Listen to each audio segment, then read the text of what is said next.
이화 줄거리. 스위스에서 막 돌아온 미시킨 공작은 예판친 장군의 아내와 먼 친척 관계였기 때문에 장군의 집을 방문한다. 예판친 장군은 미시킨 공작에게 하숙을 소개해주고 아름답고 발랄한 세 딸과 아내에게 글을 보낸다. 한편 예판친 장군의 친구이며 큰 부자인 상류사회 신사 토스키는 25살을 넘긴 맏딸 알렉산드라와 결혼하고 싶다는 의사를 밝힌다. 그러나 여기에는 복잡 미묘한 일이 내재되어 있었으니 그것은 토스키가 어릴 때 거둔 나스타샤 필리포브나와의 얽힌 관계였다. 토스키는 나스타샤로부터 벗어나기 위해 적당한 관리 가냐에게 지창금을 붙여 그녀를 결혼시키려 하고 있었는데 이를 함께 돕던 예판친 장군이 나스타샤에게 빠지게 된다.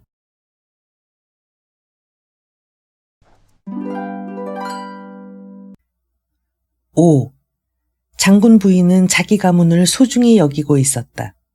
따라서 한 집안에서 마지막으로 살아남은 미시킨 공작이 가엾은 백치이자 거지나 다름없는 인간으로 남의 동정을 살 만큼 불쌍한 사람이라는 말을 들었을 때 그녀의 마음이 어떠했는지는 상상하고도 남음이 있을 것이다.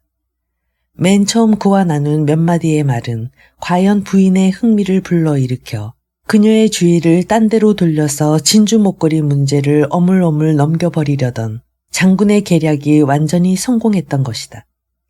장군 부인에게는 크게 놀랐을 경우 눈을 크게 뜨고 상체를 약간 뒤로 젖히면서 입을 굳게 다문 채 멍하니 앞을 바라보는 버릇이 있었다.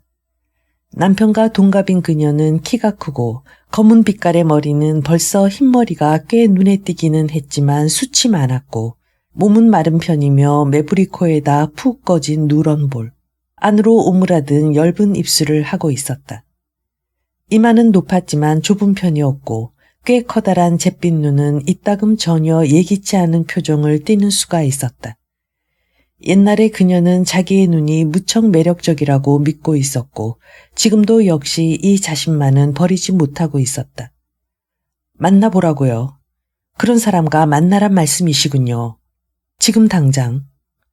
이렇게 말하고 부인은 눈을 휘둥그렇게 뜨고 자기 앞에서 우물쭈물하고 서 있는 이반 표트로비치를 쳐다보았다.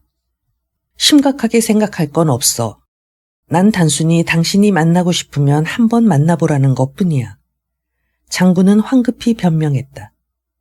아니, 어린애나 다름없는 사람이야. 어린애라도 가련한 어린애. 어떤 병의 발작이 있는 모양이야. 방금 스위스에서 돌아와 기차에서 내린 길이어서 괴상한 독일식 옷차림을 하고 있어. 돈이라곤 그야말로 무일푼. 울상을 하고 있는 꼴이 보기에 딱해서 내가 우선 25루블을 주었지. 앞으로 관청에 서기 자리라도 하나 알선해 줄 생각이야. 아가씨, 너희들은 그 사람한테 식사라도 대접하렴. 몹시 배가 고픈 모양이던데. 정말 당신은 사람을 놀라게 하시는군요. 하고 부인은 어리둥절한 표정으로 말했다. 굶고 있다. 발작을 일으킨다. 도대체 무슨 발작이죠? 오, 그것을 자주 일으키는 건 아니야.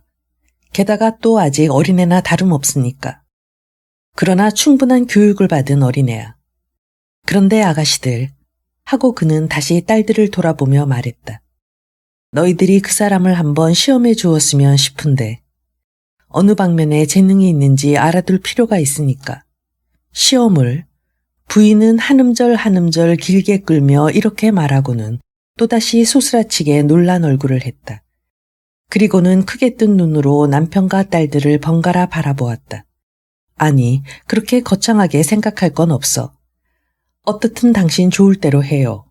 나는 다만 그 사람을 위해서 우리 친구로 들여놓고 싶었을 뿐이야. 그렇게 해서 나쁠 건 없잖아. 우리 친구로 들여놓는다고요. 일부러 스위스에서 온 사람을. 스위스라고 해서 꺼릴 건 없잖아.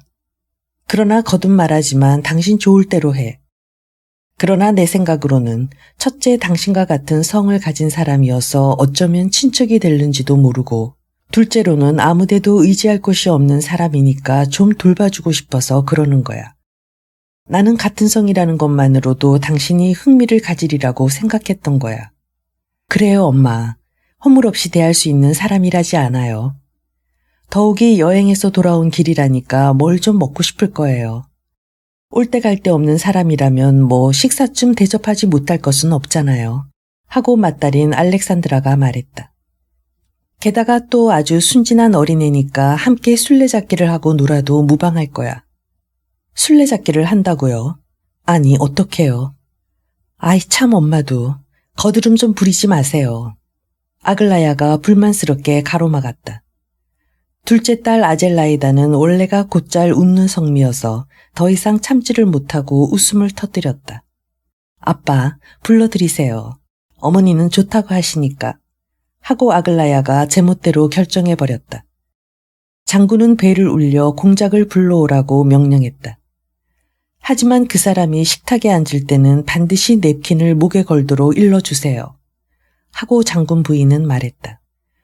그리고 표도르나 마브라를 불러다가 식사를 할 때 뒤에 지켜 서 있도록 해야겠군요. 그건 그렇고 발작이 일어날 때는 얌전하게 앉아 있을까요? 무슨 이상한 손짓 같은 건 하지 않을까요? 오히려 그 반대야. 그런 면에서는 귀여울 정도로 교육이 잘 되어 있어. 몸가짐도 아주 훌륭한 편이고 다만 좀 지나치게 순진한 데가 있어서. 아, 저기 들어오는군. 자, 소개하지. 이 사람은 미시킨 공작. 이 집안에서는 이 사람 하나밖에는 남아있지 않다는군. 당신과 같은 성이니까 어쩌면 먼 친척이 될는지 몰라. 아무튼 허물없이 대해주어요. 그럼 공작, 이제 곧 조반을 먹으러 갈 테니까 잘 사귀시도록 하오. 나는 시간이 늦어서 실례지만 약간 서둘러야겠어요. 어딜 가려고 그렇게 서두르는지 난 다 알고 있어요. 하고 장군 부인은 위엄 있게 말했다. 정말 급히 서둘러야 해. 시간이 너무 늦었어. 아, 그리고 아가씨들. 너희들은 공작에게 앨범에다 뭘 좀 써달래라. 대단한 능필이야. 아주 희한하더군. 아까 서재에서 수도원장 파푸누치가 여기에 자서함이라고 옛날 서체로 써주었는데 말이야. 공작, 그럼 또 봅시다. 파푸누치, 수도원장이라고요. 아니 여보, 좀 잠깐만 기다려요. 당신 지금 어디로 가는 거예요? 그리고 파푸누치가 도대체 뭐예요? 장군 부인은 어이가 없다는 표정을 얼굴에 나타내며 거의 불안스럽게 허겁지겁 달아나는 남편의 등 뒤를 향해 소리쳤다. 뭐 아무것도 아니야. 옛날에 그런 이름을 가진 수도원장이 있었어. 하지만 나는 백작한테 가봐야 해. 벌써부터 기다리고 계실 테니까. 더욱이 오늘은 백작 자신이 시간을 정해 주셨기 때문에. 그런 공작, 난 실례하겠소. 장군은 바쁜 걸음으로 나갔다. 어떤 백장네 집에 가시는지 난 다 알고 있어요. 하고 리자베타 프로코피 예브나는 날카롭게 쏘아붙이고는 성난 눈을 공작에게로 돌렸다. 아, 참 뭐라더라. 하고 그녀는 갑자기 생각난 듯이 퉁명스럽게 물었다. 지금 뭐라고 하셨더라? 아, 그렇지. 수도원장이 도대체 뭐예요? 엄마, 하고 알렉산드라가 입을 열었다. 아글라야는 발을 구르기까지 했다. 알렉산드라 이바노브나, 어른이 하는 말에 끼어드는 게 아냐. 하고 장군 부인은 위엄 있게 말했다. 나도 좀 알고 싶어서야. 공작, 거기 앉으세요. 그 안락 의자에. 내 맞은편에. 아니, 좀 더 이리. 햇빛이 드는 쪽으로. 내가 잘 볼 수 있게. 되도록 밝은 쪽으로 앉아요. 그래, 어떤 수도원장이에요? 파푸누치라는 수도원장 말입니다. 하고 공작은 조심스럽게 대답했다. 파푸누치, 그거 참 재밌겠군요. 그래, 그 사람이 어쨌다는 거예요. 장군 부인은 공작의 얼굴에서 한시도 눈을 떼지 않고 날카로운 어조로 성급히 물었다. 그리고 공작이 대답하기 시작하자 그의 말 한마디 한마디를 뒤쫓듯 천천히 고개를 끄덕이는 것이었다. 수도원장 파푸누치는 14세기 사람으로 하고 공작은 설명하기 시작했다. 지금은 코스트로마 현인 볼가강변의 수도원을 관리하고 있었습니다. 숭고하고 청렴한 생활로 이름난 사람이며 타타르의 흠찰 한국에 가서 여러 가지 국사를 돕고 있습니다. 바로 그 사람이 국서에 서명한 것을 사진으로 보았는데 그 필적이 하도 마음에 들어서 저는 그 글씨를 익혀버렸습니다. 아까 장군께서 저에게 일자리를 주선해 주겠으니 글씨를 써보라고 하셔서 몇 개의 글귀를 여러 가지 서체로 써보았는데 그 속에 수도원장 파푸누치가 여기에 자서함이라는 것을 파푸누치의 필적을 모방해서 썼습니다. 그랬더니 그것이 장군의 마음에 무척 들었던지 여기서 다시 그 말을 꺼내신 것입니다. 아글라야 하고 부인은 말했다. 잘 기억해도 파푸누치야. 어디다 적어두는 편이 좋겠다. 난 무엇이든지 잘 잊어버려서. 하지만 난 좀 더 재미있는 얘기일 줄 알았어요. 그래, 당신이 쓰셨다는 건 어디 있죠? 장군의 서재 책상 위에 있을 겁니다. 그럼 지금 곧 가지러 보내죠. 헌데 못하면 또 한 번 써서 보여드리죠. 그래요, 엄마. 하고 알렉산드라가 끼어들었다. 그리고 지금은 식사를 하는 게 좋겠어요. 저희들은 배가 고파서. 그것도 그렇겠군. 장군 부인은 찬성했다. 공작, 그럼 식당으로 가십시다. 몹시 시장하시죠? 네, 지금 몹시 배가 고파오기 시작했습니다. 정말로 감사합니다. 당신은 공손하시니까 좋군요. 그리고 내가 보기에는 다른 사람들이 말하는 것 같은 그런 기인은 아니신 것 같고요. 자, 갑시다. 이쪽으로 오세요. 저쪽 내 맞은편에 앉으세요. 식당에 들어가서 부인은 공작을 자리에 앉히면서 그를 위해 여러 가지로 마음을 썼다. 당신의 얼굴을 바라보며 있고 싶어요. 그리고 알렉산드라와 아젤라이다는 둘이서 공작의 시중을 들어드리렴. 그런데 너희들은 어떠냐? 공작이 전혀 그런 환자는 아닌 것 같지? 아마 냅킨도 필요 없을 거야. 그렇지 않아요, 공작. 당신은 식사 때 냅킨을 하고 식사했습니까? 전에 7살 때까지는 냅킨을 하고 식사를 했습니다만 지금은 늘 무릎 위에 놓고 식사를 합니다. 그래야겠죠. 그럼 발작은? 발작? 공작은 적잖이 놀란 모양이었다. 발작은 어쩌다 한 번씩 일어날 뿐입니다. 하지만 이곳의 기운은 내 몸에 좋지 않다고들 하니까 어떨는지 모르겠습니다. 이분은 말하는 태도가 아주 훌륭하구나. 공작이 말하는 동안 그 한마디 한마디에 고개를 끄덕이고 있던 장군 부인은 딸들에게 얼굴을 돌리며 이렇게 말했다. 이처럼 멀쩡하리라곤 미처 생각지 못했어. 그러고 보니 그 양반이 한 말은 언제나처럼 죄다 실없는 소리였군. 하긴 언제나 허튼 소리만 하는 양반이니까. 자, 공작, 어서 드세요. 그리고 어디서 나서 어디서 자라셨는지 얘기해 보세요. 당신에 대해서 자세히 알고 싶으니까. 아무튼 당신은 참 재밌는 분이세요. 공작은 감사하다는 말을 하고 나서 맛있게 식사를 하면서 오늘 아침부터 벌써 몇 번이나 한 얘기를 다시 한번 되풀이했다. 부인의 얼굴에는 점점 만족한 빛이 떠올랐다. 딸들도 역시 공작의 얘기에 주의 깊게 귀를 기울이고 있었다. 친척 관계도 따져보았다. 그 결과 공작이 상당히 상세하게 자기 집안의 계보를 알고 있다는 것은 판명되었으나 아무리 갖다 맞춰 보아도 그와 장군 부인 사이는 거의 조금도 친척 관계가 아니라는 것이 드러났다. 다만 양쪽의 조부모 사이에 원척 관계가 있을 뿐이었다. 이 무미곤조한 이야기는 유달리 부인의 마음에 들었다. 왜냐하면 장군 부인은 항상 자기의 계보에 대해 이야기를 하고 싶었지만 여태까지 그럴 기회가 한 번도 없었기 때문이다. 그래서 그녀는 흥분하면서 식탁에서 일어났다. 자, 그럼 이제 미팅룸으로 가실까요? 커피는 그리로 가져오게 할 테니까. 우리 집에는 식구들이 같이 쓰는 방이 있어요. 하고 부인은 공작을 안내하며 말했다. 내 자그마한 객실 같은 것인데요. 영감이 집에 계시지 않을 때는 언제나 딸들과 함께 그 방에 모여 앉아서 제각기 자기 일들을 해요. 이 애가 우리 집 맏딸인 알렉산드라예요. 이 애는 피아노를 치기도 하고 책을 읽기도 하고 때로는 술을 놓기도 해요. 한쪽에서는 아젤라에다가 풍경화나 초상화를 그립니다. 하지만 그림을 완성시켜 본 적은 한 번도 없답니다. 그리고 아글라야는 아무것도 하지 않고 그저 앉아있기만 하지요. 나도 어쩐지 일이 손에 잡히지를 않아서 거의 아무것도 하지 않고 있어요. 자, 다 왔습니다.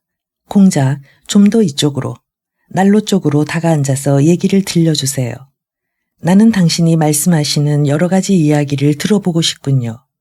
그리고 당신에 관한 모든 것을 자세히 알아두었다가 이번에 벨로콘스카야 공작 부인을 만나면 죄다 얘기하겠어요. 나는 내가 아는 모든 분들이 당신한테 흥미를 느끼게 되기를 바라고 있으니까요. 자, 그럼 이야기해보세요. 엄마, 그렇게 말씀하시면 공작께서 이야기하시기가 거북하지 않아요. 하고 아젤라에다가 한마디 했다. 그녀는 아까부터 화필과 팔레트를 들고서 오래전에 착수한 풍경화를 동판화해서 모사하기 시작하고 있었다. 알렉산드라와 아글라야는 조그만 소파에 나란히 앉아서 팔짱을 끼고 이야기를 들을 자세를 취하고 있었다. 그런 명령조로 말하시면 나 같으면 아무런 얘기도 하고 싶지 않을 거예요. 하고 아글라야도 말했다. 왜? 거북하긴 뭐가 거북해? 어째서 이분이 얘기를 못하신다는 거냐? 혀가 있는데. 나는 공작이 얼마나 이야기를 잘할 수 있는지 그걸 알고 싶어서 그러는 거야. 자, 어서 무슨 얘기든 들려주세요. 스위스는 마음에 들던가요? 그리고 처음 받은 인상은? 자, 두고 봐라. 이제 곧 시작하실 테니 아주 훌륭한 얘기를 해주실 거다. 인상은 참으로 강렬한 것이었습니다. 하고 공작은 입을 열었다. 그것 봐. 하고 리자베타 프로코피예브나는 딸들을 돌아보며 성급하게 말했다. 시작하셨지. 엄마도 참 말씀하시는데 방해가 되잖아요. 하고 알렉산드라가 또다시 가로막았다. 그리고는 아글라야의 귀에다 대고 소곤거렸다. 저 공작은 어쩌면 바보가 아니라 굉장한 악당일는지도 몰라. 아마 틀림없을 거야. 나도 아까부터 그렇게 생각하고 있었어. 하고 아글라야는 대답했다. 일부러 능청을 부리다니 비열하잖아. 하지만 어쩌자는 걸까? 무슨 목적으로 그러는 걸까? 아니, 첫인상은 참으로 강렬한 것이었습니다. 하고 공작은 아까 꺼낸 말의 허두를 되풀이했다. 러시아를 떠나서 독일의 여러 도시를 지날 때 나는 그저 묵묵히 바라보고 있을 뿐이었습니다. 지금도 기억하고 있습니다만 그때 당시 나는 남에게 무엇 하나를 물어보려고도 하지 않았습니다. 그때는 병이 악화되어 격렬한 괴로운 발작이 연거푸 일어난 다음이었으니까요. 나는 병세가 악화되어 발작이 몇 번이나 연거푸 일어날 때는 언제나 두뇌 활동이 둔해져 기억력을 완전히 잃어버립니다.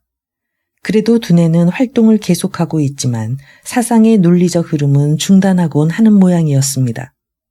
둘이나 셋 이상의 관념을 순서 있게 연결시킬 수도 없었으니까요. 아무튼 그런 상태였다고 생각합니다. 그러나 발작이 가라앉으면 다시 정상적인 건강과 원기를 회복하곤 했습니다. 지금도 기억하고 있습니다만 그때 나는 못 견디게 우울했습니다. 정말 울고 싶을 정도였습니다. 나는 언제나 불안을 느꼈고 사소한 일에도 깜짝 놀라곤 했습니다. 낯선 이국의 모든 것이 내 신경에 무섭게 작용했던 것입니다. 나도 그것은 알았습니다. 처음 보는 모든 것이 나를 괴롭혔던 것입니다. 이 암흑 상태에서 내가 완전히 정신을 차린 것은 스위스의 입구에 있는 바젤시에 들어갈 때였습니다. 마침 저녁 무렵이었는데 시장에 있던 당나귀 울음소리가 나의 정신을 번쩍 들게 해주었던 것입니다. 이 당나귀 울음소리가 나를 감동시켜서인지 나는 그 당나귀가 아주 마음에 들었습니다. 그러자 갑자기 희미하던 머릿속이 환히 갠 것 같은 기분이 되었습니다. 당나귀라뇨? 그거 참 이상하군요. 하고 부인이 말했다. 하지만 별로 이상할 것도 없겠군요. 우리 집에 누군가는 당나귀한테 홀딱 반해버린 사람도 있으니까. 하며 그녀는 낄낄 웃고 있는 딸들을 노엽게 흘기면서 주의를 주었다. 이것은 신화 가운데도 있었던 일이에요. 그럼 공작, 다음을 계속하세요. 그러고 나서 나는 당나귀가 무척 좋아졌습니다. 그것은 내게 있어 일종의 독특한 공감이라고 해도 좋을는지 모르겠습니다. 나는 그때까지 당나귀라는 것을 본 적이 없었기 때문에 여러 가지로 당나귀에 관해 물어보았습니다. 그리하여 나는 이렇게 확신하게 되었죠. 즉 이것은 힘이 세고 참을성이 있으며 일을 잘할 뿐만 아니라 값도 싸고 유익한 동물이라고 말입니다. 그 당나귀 때문에 갑자기 스위스 전체가 마음에 들었고 그때까지의 우울한 기분도 순식간에 사라져버렸습니다. 모두 야릇한 얘기뿐이로군요. 그렇지만 당나귀 얘기는 그만하고 다른 데로 화제를 돌리기로 해요. 아글라야, 너는 무엇이 우스워서 그렇게 웃고만 있지? 그리고 아젤라이다, 너도. 공작은 당나귀 얘기를 훌륭히 하시지 않았니? 이분은 직접 자기 눈으로 그것을 보셨단 말이야. 그런데 너는 도대체 무엇을 하나 제대로 본 일이 있니? 외국에는 가보지도 못했잖아. 엄마, 나는 당나귀를 본 적이 있어요. 하고 아젤라이다가 말했다. 난 우는 소리를 들었는걸. 하고 이번에는 아글라야가 말을 받았다. 세 딸은 또다시 깔깔거리며 웃었다. 공작도 그녀들과 함께 웃었다. 정말로 너희들은 못 쓰겠어. 하고 장군 부인은 딸들을 나무랐다. 공작, 용서하세요. 그래도 마음씨는 고운 애들이에요. 나는 저 애들과 날마다 싸움만 하고 있지만 속으로는 여간 귀여운 게 아니에요. 다만 이 애들은 경망스럽고 머리까지 이상하게 돌아버렸어요. 그건 또 왜요? 하고 공작은 웃었다. 나도 아가씨들의 처지에 있다면 역시 웃지 않을 수 없을 겁니다. 어쨌든 나는 어디까지나 당나귀 편입니다. 당나귀는 선량하고도 유익한 인간이니까요. 그건 그렇다고 치고 공작, 당신은 선량한 인간인가요? 이건 농담으로 해보는 말입니다만. 하고 장군 부인이 물었다. 모두들 또다시 한바탕 웃어댔다. 또 그놈의 당나귀 얘기가 튀어나왔군요. 나는 그런 생각으로 한 말이 아니었는데. 하고 장군 부인은 황급히 소리쳤다. 정말이에요, 공작. 나는 절대로. 빈정거릴 생각이 없었단 말씀이시죠? 오, 그것은 나도 잘 알고 있습니다. 이렇게 말하고 나서도 공작은 그냥 계속해서 웃어댔다. 당신이 웃으셔서 정말 마음이 놓여요. 보기에 당신은 정말 선량한 분인 것 같아요. 이따금 선량하지 못할 때도 있죠. 하고 공작은 대답했다. 그러나 나는 좋은 사람이에요. 하고 갑자기 장군 부인은 자기 얘기를 하기 시작했다. 어쩌면 나는 언제나 좋은 사람인지도 몰라요. 이것이 나의 유일한 결점이에요. 왜냐하면 사람이란 언제나 좋기만 해서는 안 돼요. 나는 곧잘 저 애들이나 특히 이반 페트로비치에게 화를 내곤 해요. 그런데 내가 화를 낼 때가 가장 사람이 좋을 때예요. 아까도 당신이 들어오기 전에 뭐가 뭔지 도무지 알아들을 수 없다고 한바탕 화를 냈죠. 꼭 어린애처럼 말이에요. 그러자 아글라야가 나무라지 않겠어요. 아글라야, 고맙다. 그렇지만 다 소용없는 짓이에요. 나는 그래도 아직 남들이 보는 것처럼 너희들이 생각하는 것처럼 그렇게까지 바보는 아냐. 주관도 가지고 있고 또 남 앞에서 말 한마디 제대로 못할 만큼 수줍은 편도 아니니까. 그렇다고 이건 뭐 너를 못마땅하게 생각해서 하는 말은 아냐. 아글라야, 이리 와서 나에게 키스를 해다오. 자. 이제 그런 달콤한 짓은 그만. 아글라야가 정답게 입술과 손에 키스를 하자 그녀는 이렇게 말했다. 그럼 공작, 얘기를 계속해 주세요. 어쩌면 당나귀 얘기보다 더 재밌는 얘기도 생각날지 모르잖아요. 어떻게 갑자기 많은 얘기를 할 수 있겠어요? 하고 아젤라이다가 또다시 끼어들었다. 난 이쯤 되면 무슨 얘기를 하면 좋을는지 갈피를 잡지 못할 거예요. 하지만 공작은 그렇지 않아. 이분은 뛰어나게 현명한 분이니까. 적어도 너보다 10갑절은, 아니 12갑절은 더 현명하실 거야. 나중에라도 내가 그걸 느끼게 된다면 다행이야. 자, 공작, 저희들한테 그 증거를 보여주세요. 어서 그 다음을. 하지만 당나귀에 대한 얘기만은 제발 빼고요. 당나귀 말고 외국에서 또 무엇을 보셨죠? 그렇지만 당나귀 얘기도 재미있었어요. 하고 이번에는 알렉산드라가 입을 열었다. 공작은 자신의 병적인 심리 상태를 아주 흥미있게 말씀하셨어요. 하찮은 외부의 자극으로 모든 것이 마음에 들어버렸다는 것도 참 재미있는 얘기예요. 나는 사람이 미쳤다가 그 다음에 다시 정상적인 상태로 돌아온다는 그런 얘기는 언제 들어도 재미있어요. 특히 그것이 돌발적으로 일어날 경우에는 더욱 재미있어요. 그렇죠. 정말 그렇죠. 하고 장군 부인은 큰 소리로 말했다. 너도 더러는 영리해지는구나. 자, 이제는 그만들 웃어. 아마 스위스의 경치에 대한 얘기에서 그쳤던 것 같아요. 자, 공자, 어서. 우리는 루세른에 도착했습니다. 거기서 나는 호수 구경을 하러 끌려갔습니다. 호수는 참 좋구나 하고 감탄을 했습니다만 그와 동시에 굉장히 답답한 기분이 되었습니다. 왜요? 하고 알렉산드라가 물었다. 나도 잘 모르겠습니다. 나는 언제나 그런 자연을 대하게 되면 처음에는 어쩐지 우울하고 불안한 기분이 되곤 합니다. 기분이 좋으면서도 한편으로는 어딘지 불안하단 말입니다. 하기야 그때는 병을 심하게 앓던 때이긴 했지만 정말 난 거기 한번 가볼 수 있다면 원이 없겠어요. 하고 아젤라이다가 말했다. 하지만 우리는 언제 외국에 가게 될는지 몰라요. 아, 참, 난 벌써 2년 동안이나 그림의 테마를 찾고 있는데 아무래도 적당한 것이 떠오르지 않는군요. 동쪽과 남쪽은 이미 묘사되었도다. 그러니까 공자, 내 그림의 테마를 하나 찾아주세요. 나는 그 분야는 아무것도 모릅니다. 내 생각으로는 그저 무엇이든지 잘 보고 그리면 될 것 같은데요. 그렇지만 볼 수가 없는 거려. 수수께끼라도 하고 있는 거냐? 난 하나도 못 알아듣겠구나. 하고 장군 부인이 가로챘다. 볼 수가 없다니 도대체 그게 무슨 뜻이지? 눈은 무엇에 쓰는 거냐? 여기서도 볼 수가 없다면서 외국에 간다고 갑자기 눈이 뜨일 리가 없잖아. 그보다도 공자, 어서 당신이 보고 오신 거나 얘기하세요. 그래요. 그게 좋아요. 그게 좋아요. 하고 아젤라이다가 덧붙였다. 공작은 외국에서 사물을 옳게 보는 법을 배우고 오셨을 테니까. 글쎄요.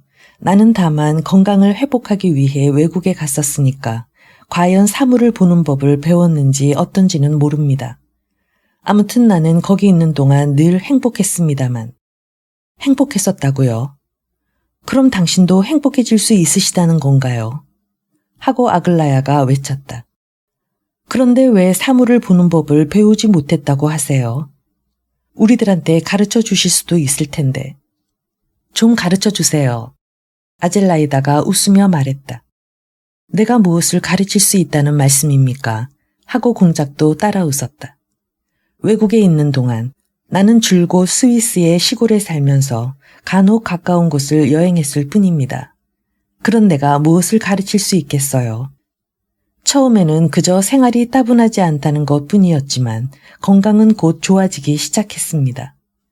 얼마 후부터는 하루하루가 귀중하게 여겨지더군요. 날이 갈수록 시간이 점점 더 귀중해지는 것을 나 자신도 느낄 수 있었습니다. 저녁이 되면 나는 아주 흡족한 마음으로 잠자리에 들어가곤 했는데 아침에 눈을 뜨면 더욱더 행복해지는 것이었습니다.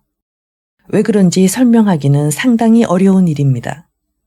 그래서 당신은 아무 데도 가고 싶지 않았기 때문에 어떤 곳도 안 가셨단 말씀인가요? 하고 알렉산드라가 물었다. 맨 처음에는 여러 곳에 가보고 싶었습니다. 그래서 나는 격심한 불안 속에 빠져들곤 했습니다. 어떻게 살아야 할 것인가 생각하고 자신의 운명을 시험해보고 싶었던 것입니다. 때로는 굉장한 번민 속에서 시간을 보내기도 했습니다. 특히 혼자 외롭게 있을 때 말입니다. 내가 있던 그 마을에 폭포가 하나 있었습니다.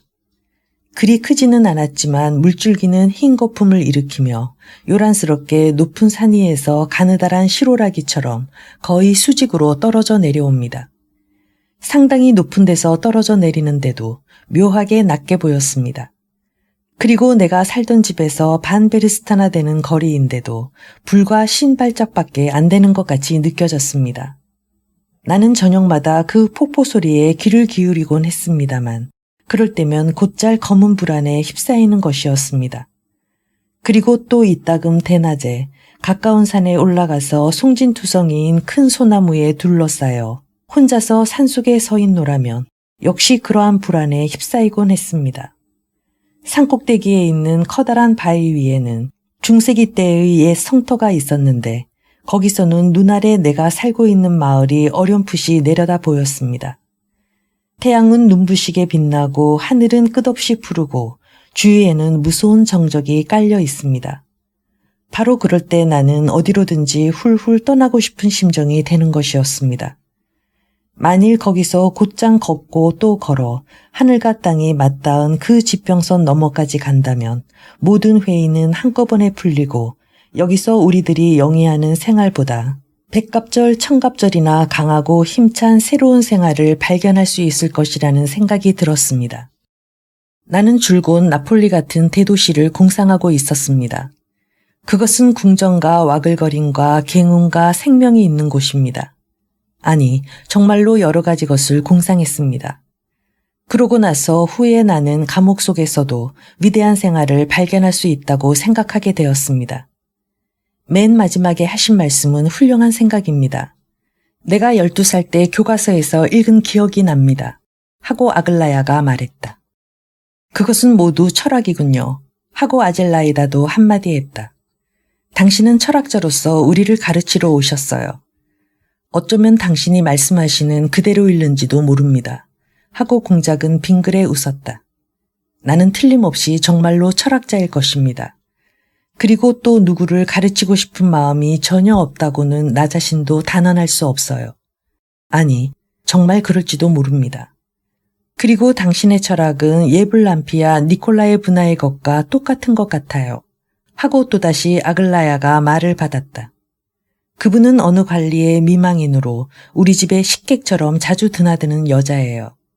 그 여자의 인생에 있어서의 유일한 문제는 돈을 들이지 않는 생활이라는 것으로 어떻게 하면 더 싸게 살아갈 수가 있는가 궁리하고 1코페이카나 2코페이카를 가지고 따지고 들어요.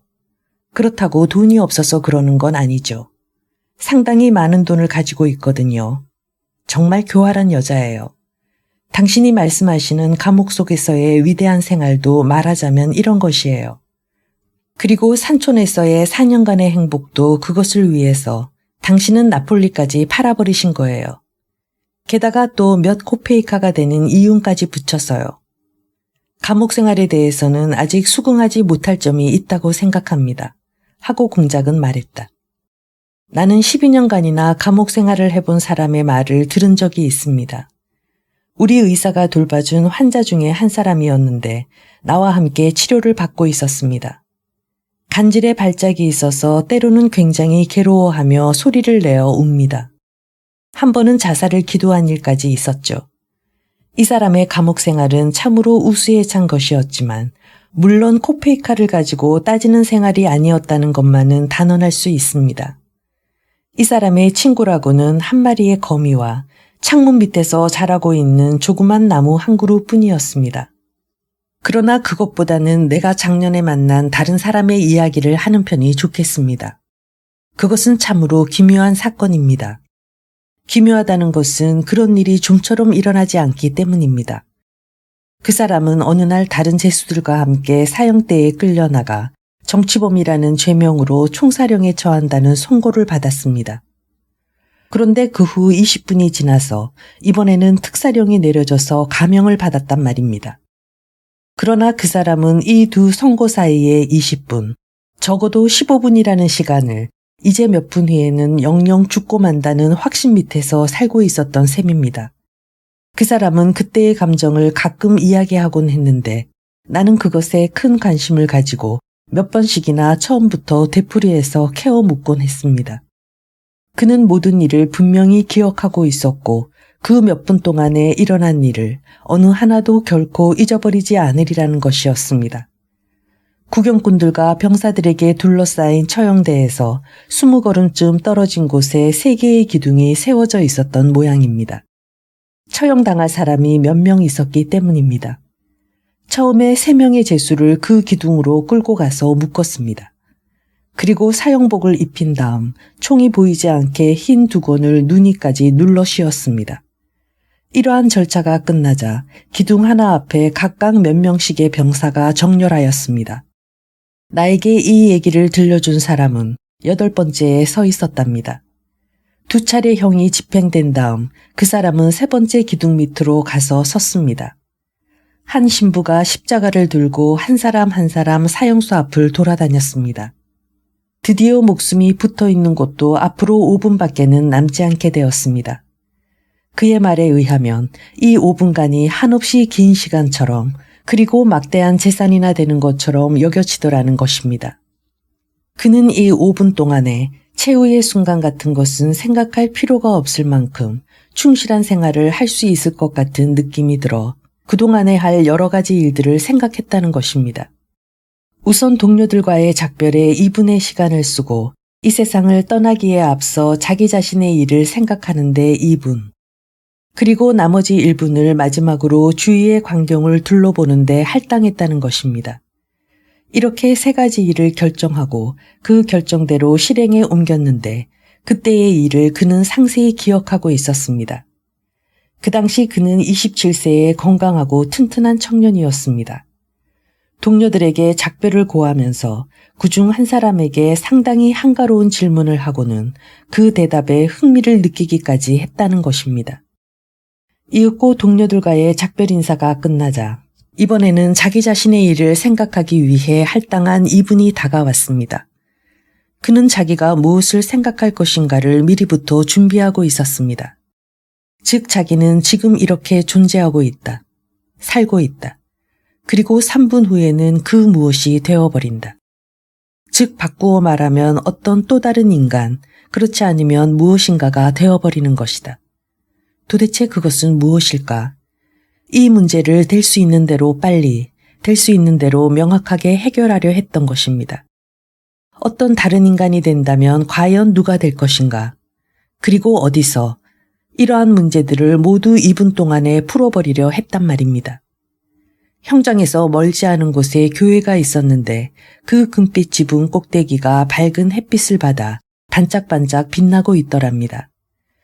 그는 무서우리만큼 집요하게 그 금빛 지붕과 지붕에 반사되어 빛나는 햇빛을 바라보면서 그 광선에서 눈을 떼지 못했다고 했습니다. 이 광선이야말로 자기의 새로운 자연이다. 이제 2, 3분만 지나면 자기는 어떤 순서를 거쳐 저 광선과 융합되고 만다 하는 생각이 들었기 때문이라는 것입니다. 이제 곧 닥쳐오는 새로운 미지의 세계와 그것에 대한 혐오감은 참으로 무서운 것이었답니다. 그렇지만 그의 말에 의하면 그 순간에 무엇보다도 괴로웠던 것은 쉴 새 없이 떠오르는 하나의 생각이었다는 것입니다. 만일 내가 죽지 않는다면 어떨까? 만일 생명을 되찾게 된다면 어떨까? 그것은 얼마나 무한한 것일까? 그리고 그 무한한 시간이 완전히 내 것이 된다. 그렇게 된다면 나는 1분 1초를 100년으로 연장시켜 그 하나도 잃어버리지는 않을 것이다. 그리고 1분 1초를 정확하게 계산해서 한순간이라도 헛되이 소비하지는 않을 것이다 라는 생각 등이 그것이었답니다. 그러나 그 사람의 말로는 이러한 생각이 나중에는 그들에 대한 증오감으로 변해서 그때는 또 한시라도 빨리 죽여주었으면 하는 생각으로 변하더라는 것입니다. 공작은 갑자기 입을 봉했다. 일동은 그가 다시 이야기를 계속하여 결론을 끌어내기를 기다리고 있었다. 얘기가 끝나셨나요? 하고 아글라야가 물었다. 네, 끝났습니다. 잠시 생각에 잠겨있던 공작은 제정신을 차려 이렇게 대답했다. 무엇 때문에 그런 얘기를 하셨어요? 글쎄요. 문득 생각이 나기에 이 자리에 흥을 돋우기 위해서. 당신은 단편적으로 이야기를 하시는군요. 하고 알렉산드라가 주의했다. 공작, 당신은 틀림없이 이렇게 결론을 끌어내고 싶었을 거예요. 설사 한순간이라도 1코페이카나 2코페이카로 값을 매길 수는 없다. 5분밖에 안 되는 짧은 시간이라도 때로는 어떤 보물보다도 귀중한 것이다 라고. 참으로 훌륭한 생각이에요. 그러나 실례지만 그런 무서운 얘기를 들려준 당신의 친구는 어떻게 됐을까요? 그분은 특사를 받았으니까 그 무한한 생활이 주어졌겠죠. 그러니까 그 후 그 막대한 시간을 어떻게 했느냐 말이에요. 1분 1초를 계산하며 살았나요? 아니, 그렇지 않습니다. 거기 대해서는 나도 물어본 적이 있는데 그 사람 말인즉 그는 그때의 생각과는 전혀 다른 생활을 하며 많은 시간을 낭비했다는 것입니다. 당신에게는 좋은 경험이었겠군요. 즉 1분 1초를 계산하며 산다는 건 실제로는 불가능한 일이에요. 이유는 어떻든 불가능한 일이에요. 그렇습니다. 이유야 어떻든 그것은 불가능한 일입니다. 하고 공작은 되풀이했다. 나 자신도 그렇게 생각되더군요. 그래도 역시 그렇게만 믿을 수는 없습니다만. 그럼 당신은 누구보다도 현명한 생활을 할 줄 안다고 생각하시는 건가요? 하고 아글라야가 물었다. 네, 때로는 그렇게 생각될 때도 있습니다. 지금도요. 지금도 그렇게 생각됩니다. 공작은 여전히 조용하면서도 수줍은 웃음을 띠고 아글라야를 바라보며 이렇게 대답하고는 곧 또 껄껄거리더니 재미있는 양 그녀를 쳐다보았다. 겸손하시군요. 하고 아글라야는 거의 짜증을 부리다시피 말했다. 그나저나 당신들은 참 대단한 분들이시군요. 그렇게 태연하게 웃고 계시니 말입니다.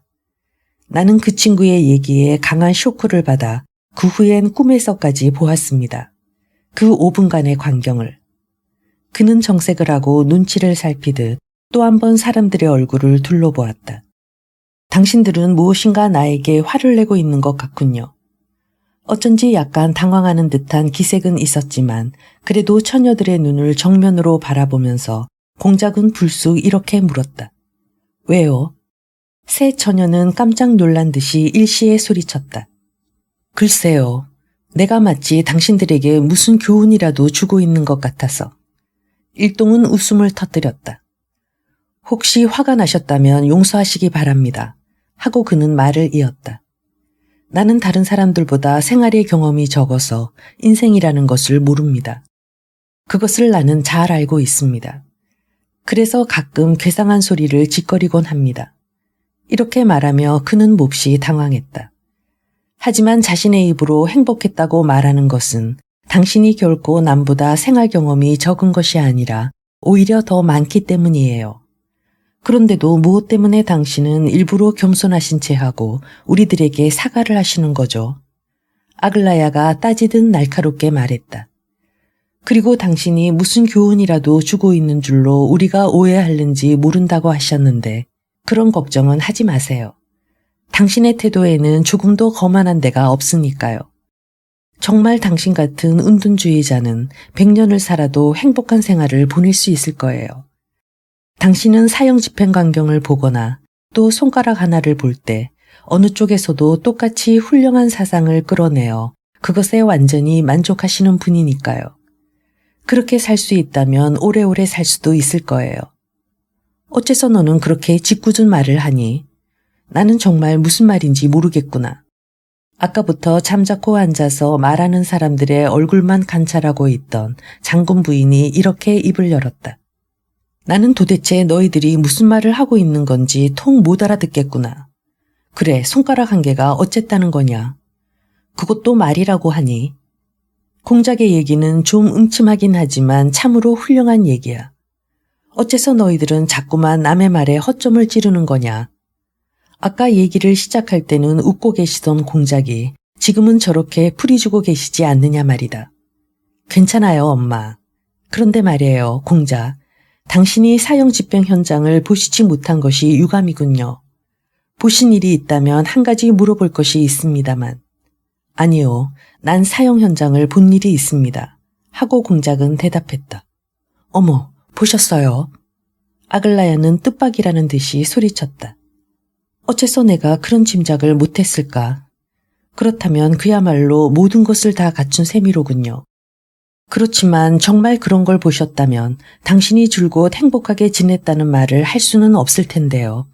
내 말이 틀렸나요? 당신이 살던 곳에서도 사형을 집행했다는 말씀인가요? 아젤라이다가 물었다. 나는 리옹에서 보았습니다. 시네이제르 선생을 따라서 리옹에 갔던 일이 있는데 우리가 도착하자 그곳에는 마침 사형 집행이 있었습니다. 그래, 어떻던가요? 재밌었어요. 그리고 여러 가지 유익하고 교훈적인 점도 많았겠죠. 재미가 다 뭡니까? 그걸 보고 나서 며칠 동안 앓기까지 했습니다. 그러나 솔직히 말씀드려서 그때 나는 숨을 죽이고 서서 열심히 바라보고 있었습니다. 한시도 눈을 뗄 수가 없었습니다. 나도 역시 눈을 뗄 수 없었을 거예요. 하고 아글라야가 말했다. 그곳에서는 여자가 구경하러 가는 걸 아주 싫어해서 그런 여자들에 대해서는 나중에 신문에서 떠들 정도예요. 만일 여자가 봐서 안 되는 일이라면 그것은 곧 남자가 보아야 할 일이다 그거겠죠. 훌륭한 논리입니다. 당신도 물론 그렇게 생각하고 계시겠죠. 사형 얘기나 들려주세요. 아젤라이다가 가로챘다. 지금은 도무지 내키지 않아서. 공작은 난처해하며 얼굴을 약간 찌푸렸다. 우리들에게 얘기하기가 아까우신 것 같군요. 하고 아글라야가 찔렀다. 아니, 그런 게 아니라 그 사형 얘기는 아까 했기 때문입니다. 누구에게 하셨는데요? 아까 저기서 기다리고 있을 때 댁의 하인에게요. 어떤 하인에게요? 하고 사방에서 일시의 질문이 터져 나왔다. 문간방에 앉아있는 얼굴이 붉고 머리가 희끗희끗한 사람 말입니다. 나는 댁의 아버님을 기다리면서 문간방에 앉아 있었죠. 참 이상도 하시지. 장군 부인이 말했다. 하지만 공작은 데모크라틱하신걸요 뭐. 하고 아글라야가 가로챘다. 공작, 알렉세이에게 얘기할 만한 것이라면 우리에게도 들려주실 만할 텐데요. 나는 꼭 듣고 싶어요. 하고 아젤라이다가 되풀이했다. 사실은 아까 당신이 하고 공작은 다시 얼굴에 활기를 띠며 아젤라이다에게 말했다. 그림의 테마를 찾아내 달라고 했을 때 한 가지 생각난 것이 있었습니다. 어떻습니까? 길로틴이 떨어져 내려오기 1분 전에 사형수의 얼굴을 그려보시면 아직 사형대 위에 서서 막 널빤지 위에 누우려 하는 사형수의 얼굴을 말입니다. 얼굴이라고요? 그저 얼굴만? 하고 아젤라이다가 물었다. 정말 색다른 테마로군요. 하지만 그것으로 과연 그림이 될까요?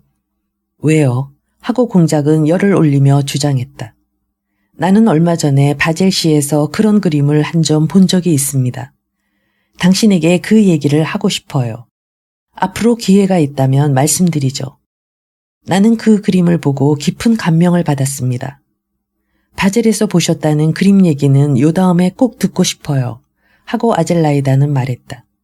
그러나 지금은 그 사형수에 대해서 좀 더 자세히 설명해 주세요. 당신이 머릿속에 그리고 있는 것을 그대로 말씀해 주실 수 있겠어요? 그래, 그 얼굴을 어떻게 그려야 하죠? 얼굴만 그릴까요? 도대체 어떤 얼굴이었죠? 그것은 죽기 바로 1분 전의 일입니다. 마치 미리부터 준비해 두었던 것처럼 공작은 거침없이 입을 열었다. 그는 오직 이 한 가지 추억에 온 정신을 집중시키고 있어 그 밖의 모든 것을 잊어버린 것 같았다. 사형수가 층층대를 다 올라가 사형대 위에 막 발을 내디딘 바로 그 순간인 것입니다. 그때 그는 내가 있는 쪽을 힐끗 바라보았습니다. 나는 그 얼굴을 보는 순간 모든 것을 알아버렸습니다. 하지만 그걸 어떻게 얘기하면 좋을지 모르겠군요.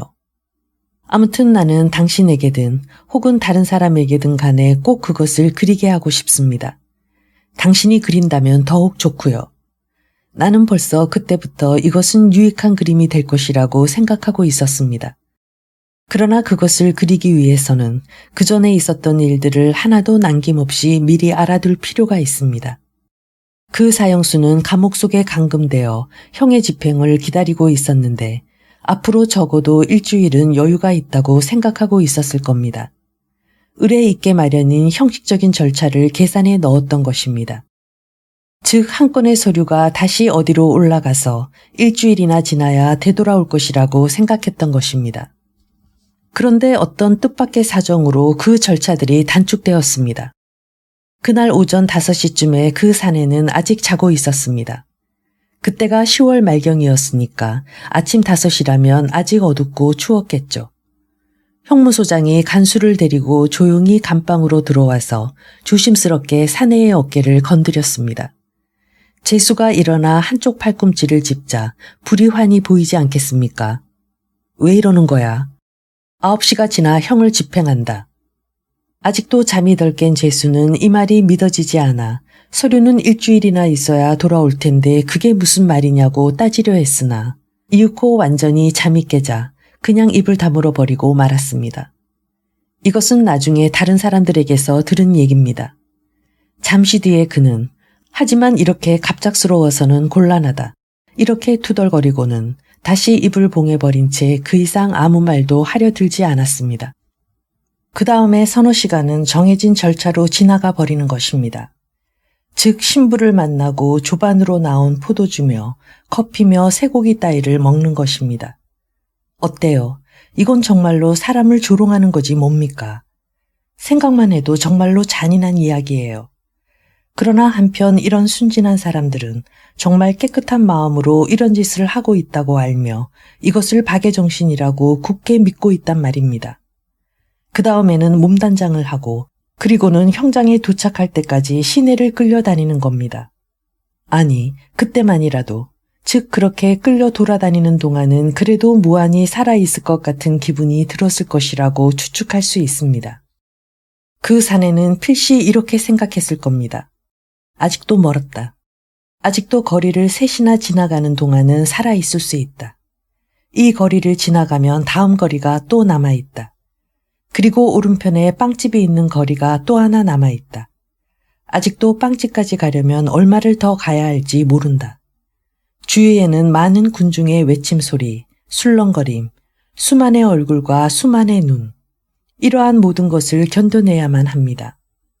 그러나 무엇보다 괴로운 것은 여기에는 수만의 사람들이 있다. 그 중에서 오직 나 혼자만이 사형을 받을 것이다 하는 생각입니다. 이런 것은 모두 아직 서론입니다. 사형대에는 조그만 층층대가 걸려 있습니다. 그 층층대 앞에 서자 그는 갑자기 울음을 터뜨렸습니다. 그는 건장한 체격의 사내로 굉장한 악한이라고들 하더군요. 그의 옆에는 줄곧 신부가 따라다녔습니다. 마차에 함께 타고 앉아서 쉴 새 없이 무슨 말을 해주고 있었지만 그 말이 그의 귀에 들어올 리가 있겠습니까? 마음을 먹고 귀를 기울여 봐도 세 마디 때부터는 벌써 무슨 소린지 못 알아들었을 것입니다. 그건 무리가 아니었을 거예요. 마침내 그는 층층대를 올라가기 시작했습니다. 발이 묶여 있어서 조금씩밖에 발을 옮겨놓지 못했습니다. 신부는 아마 영리한 사람이었던 모양입니다. 이제는 설교를 단념하고 쉴 새 없이 십자가에 입을 맞추게 했습니다. 층층대 밑에 있을 때 사형수는 창백한 얼굴을 하고 있었습니다. 층층대를 다 올라가서 사형대 위에 서자 갑자기 그의 얼굴은 백지장처럼 새하얗게 되어버렸습니다. 틀림없이 두 다리가 약해져 막대기처럼 되고 구역질까지 났을 겁니다. 아니, 목이 갑자기 눌리면 마치 간지러운 것 같은 기분이 되는 적이 있는데 아마 당신들도 그런 경험이 있을 거예요. 무엇인가로 깜짝 놀란 다음이라든가 그렇지 않으면 아주 두렵다고 생각하는 순간 이성은 그대로 남아있는데 그 지배력은 전혀 없는 것 같은 그런 상태 말입니다. 이를테면 말입니다. 위에서 집이 무너져 내려온다든가 하는 피할 수 없는 멸망이 닥친다면 나는 덜썩 그 자리에 주저앉아 될 대로 되라 하고 눈을 감은 채 가만히 기다리고 싶은 그런 기분이 되는 것 같은 느낌이 든단 말입니다. 마치 그런 약한 마음이 그 죄수에게 일어난 순간 신부는 재빠른 동작으로 말없이 그의 입술에다 십자가를 들이댔습니다. 은으로 만든 아주 조그만 십자가였는데 그것을 몇 번이고 계속해서 들이대는 것이었습니다. 십자가가 입술에 닿으면 사내는 눈을 뜨고 몇 초 동안 힘이 나는 것 같았으며 한두 걸음 앞으로 나가곤 하였습니다. 그리고는 미친 듯이 십자가에 입을 맞추었습니다. 마치 만일의 경우를 위해 이 기회를 놓치지 않고 그렇게 해두기라도 하겠다는 듯이 서둘러 입을 맞추는 것이었습니다. 그러나 종교적인 자각은 거의 없는 것 같았습니다. 이렇게 해서 길로틴 밑에 놓인 널빤데기 옆까지 갔습니다. 그런데 이상한 것은 인간이란 이러한 막다른 순간에는 절대로 기절을 안 한다는 겁니다. 오히려 그 반대로 머릿속이 더할 나위 없이 분명해지며 흡사 가동 중인 기계처럼 힘있고 정확하게 작동하는가 봅니다. 내 생각에 틀림없이 이런 경우에는 여러 가지 밑도 끝도 없는 우스꽝스럽고도 엉뚱한 상념이 서로 부딪히며 숨바꼭질을 하고 있을 것만 같습니다. 이를테면 저 녀석이 여기를 보고 있군. 저 녀석의 이마에는 사마귀가 있는 걸. 아하, 이 망나니의 맨 밑 단추는 녹이 슬었잖아. 하는 그런 생각이 말입니다. 그러면서도 그와 동시에 모든 것을 기억하고 또 모든 것을 알고 있는 것입니다. 그러나 무엇인가 어떤 점에 있어선 아무래도 잊혀지지 않는데 또 그것이 있기 때문에 기절할 수도 없는 것입니다. 그리고 모든 것은 이 점 주위를 돌며 회전하고 있는 것입니다. 한번 생각해 보세요. 머리를 단두대 위에 얹고 기다리고 있는 것입니다. 게다가 다음에 무엇이 올 것인가를 분명히 알고 있는 상태입니다. 최후의 4분의 1초까지도 이러한 상태가 그냥 계속되는 것입니다. 그리고 갑자기 머리 위로 무쇠가 미끄러져 내려오는 소리가 들립니다. 이 소리는 반드시 귀에 들릴 겁니다. 나 같으면 만일 내가 그처럼 널빤대기 위에 엎드리고 있다면 나는 의식적으로 귀를 기울여 그 소리를 포착했을 겁니다. 그건 아마 한순간에 10분의 1 정도밖에는 안 될는지 모르지만 어쨌든 들리기는 틀림없이 들릴 테니까요. 그리고 또 한 가지 이런 것을 생각해 보세요. 지금도 세상에서 가끔 논의되고 있습니다마는 목이 잘린 다음에도 약 1초 동안은 자기 목이 떨어져 나간 것을 의식하고 있을는지 모른다고 말입니다. 얼마나 회개한 생각입니까? 만일 그것이 5초 동안이라면 어떨까요? 그건 그렇고 당신은 층층대의 맨 위에 단 하나만을 가까이 그리고 똑똑히 보이도록 단두대를 그리세요. 지금 제수가 그 위에 올라섰습니다. 백지장 같은 얼굴과 더부룩한 머리가 보입니다. 신부가 십자가를 들이대자 정신없이 핏기 없는 입술을 내밀고 그것을 바라보고 있습니다. 그리고 모든 것을 다 알고 있는 것입니다. 십자가와 목, 이것이 그림의 테마입니다. 신부의 얼굴, 망나니, 두 조수, 그리고 아래쪽에 보이는 몇 명의 머리와 눈은 마치 안개에 쌓여 있는 것처럼 희미하게 그리면 좋을 겁니다. 배경으로 말입니다. 이것이 그림의 전부입니다. 공작은 입을 다물고 일동의 얼굴을 둘러보았다. 이래서는 은둔주의라고는 하지 못하겠는거려 하고 알렉산드라가 혼잣말처럼 말했다. 그럼 공작, 이번에는 당신의 연애 얘기를 들려주세요. 하고 아젤라이다가 말했다. 공작은 깜짝 놀란 표정으로 그녀의 얼굴을 바라보았다. 그렇게 하세요. 네. 아젤라이다는 성급히 재촉하는 말투로 계속했다. 바젤에서 보셨다는 그림 얘기도 물론 들어야겠지만 그것보다도 우선 당신의 연애 얘기를 듣고 싶어요.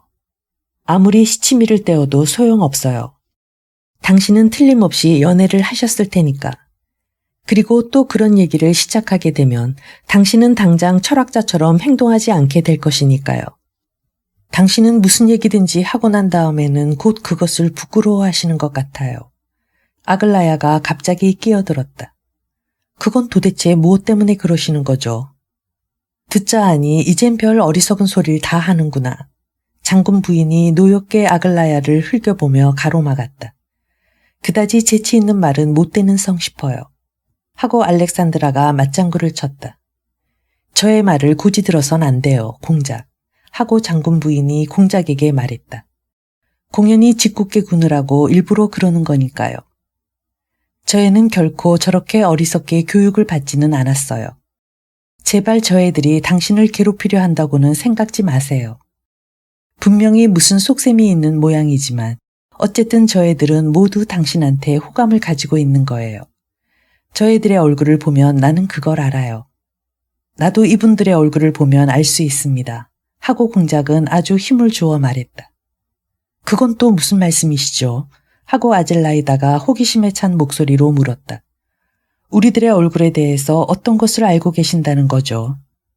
다른 두 사람도 호기심을 불러일으켰다. 그러나 공작은 정색을 한 채 잠자코 있었다. 모두들 그의 대답을 기다리고 있었다. 나중에 말씀드리기로 하겠습니다. 공작은 나직이 진지하게 말했다. 당신은 어떻게 해서든 우리들의 흥미를 끌고 싶으신 거로군요. 하고 아글라야가 음성을 높였다. 어지간히 거드름을 피우시는데요. 그럼 좋아요. 하고 아젤라이다가 다시 서둘러 말했다. 당신이 정말 그렇게 관상을 잘 보신다면 그것은 틀림없이 연애를 하신 덕택일 거예요. 어때요? 내가 한 말이 맞아 들어간 셈이죠. 자, 얘기를 들려주세요. 나는 연애를 해본 적이 없는 사람입니다. 공작은 여전히 낮고 진지하게 대답했다. 내가 행복했다는 건 그런 뜻에서가 아닙니다. 그럼 뭘 가지고 그랬죠? 어떤 뜻으로? 좋습니다. 이야기하겠습니다. 하고 공작은 어쩐지 깊은 상념에 잠긴 듯한 어조로 대답했다. 6. 당신들은 지금 하고 공작은 말하기 시작했다. 굉장한 호기심으로 나를 지켜보고 있습니다. 만일 내가 그런 호기심을 충족시켜주지 못한다면 당신들은 굉장히 화를 낼 것만 같군요. 아니, 이것은 농담입니다. 그는 웃음을 띠며 얼른 이렇게 덧붙였다. 거기에는 어린애들이 많았습니다.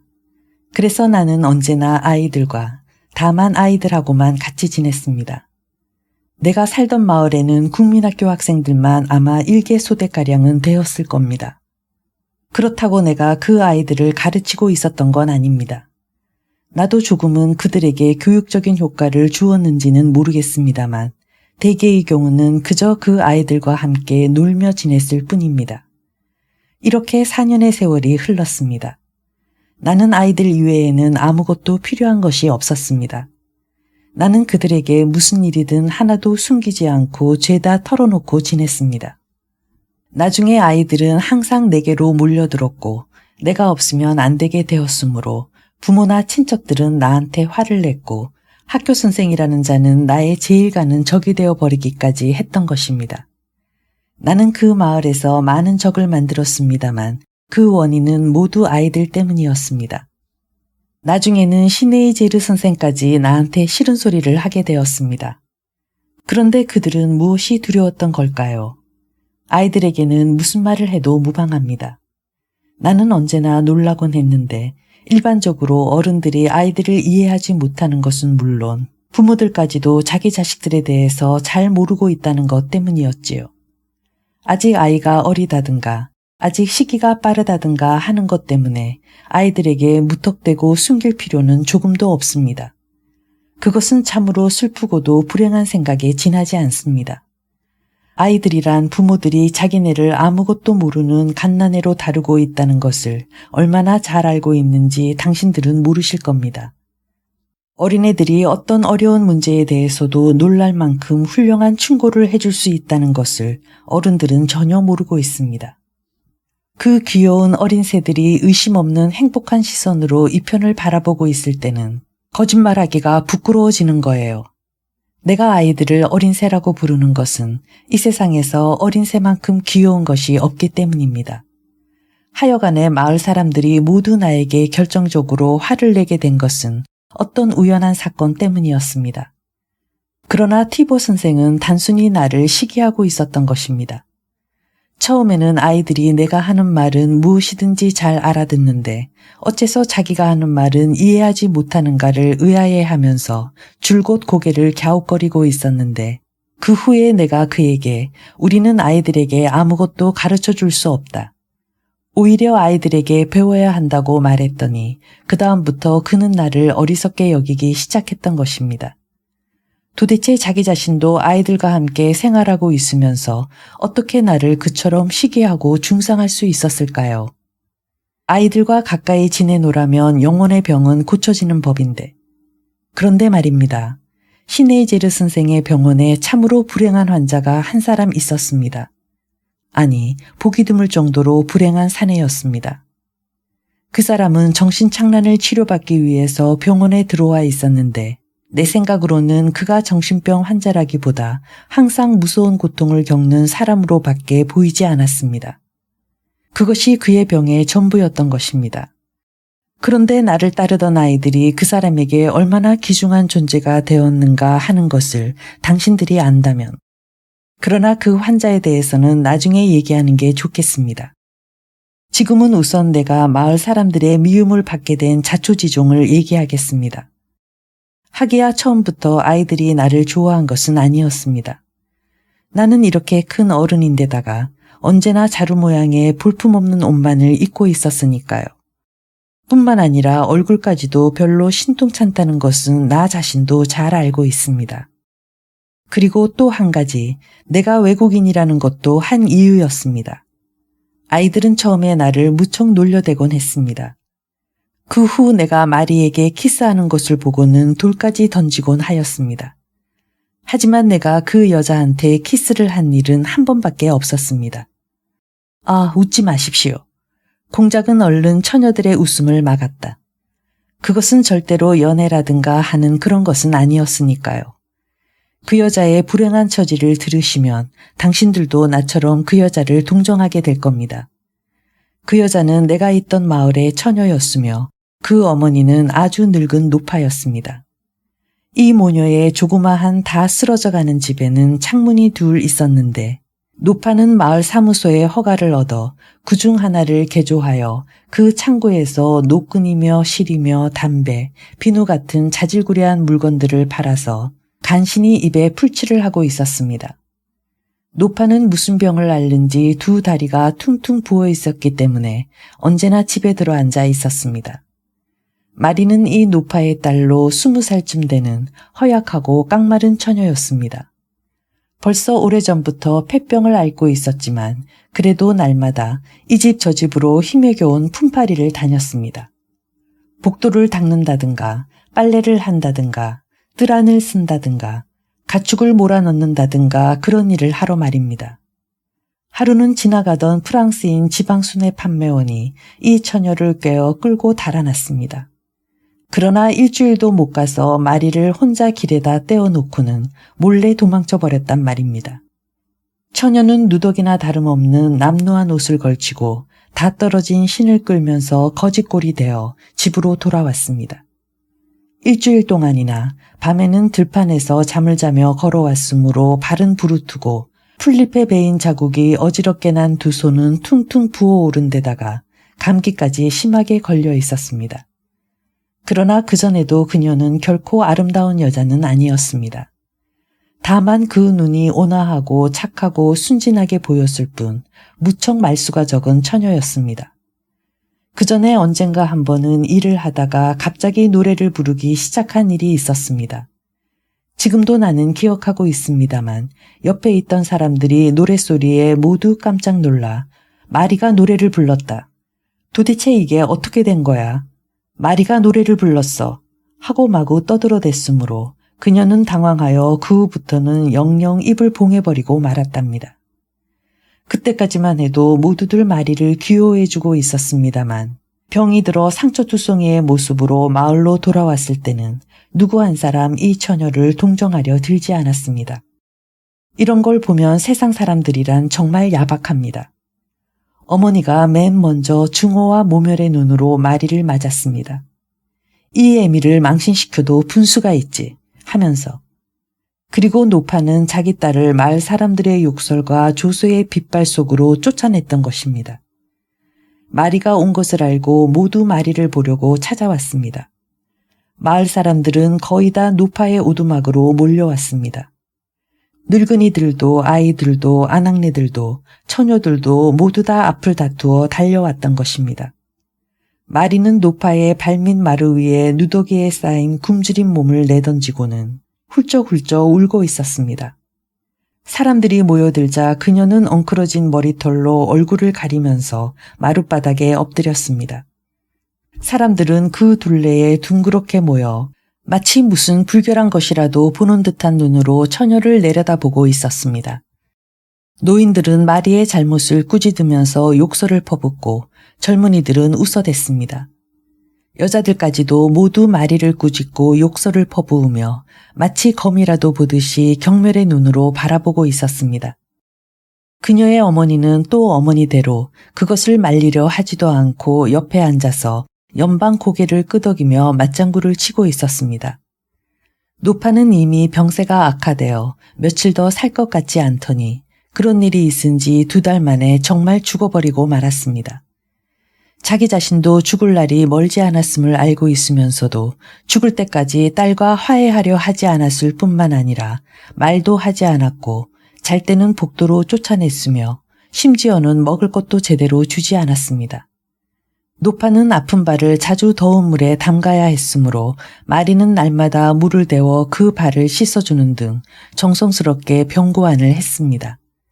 그러나 노파는 묵묵히 딸의 친절한 간호를 받아들일 뿐 부드러운 말 한마디도 던져주지를 않았습니다.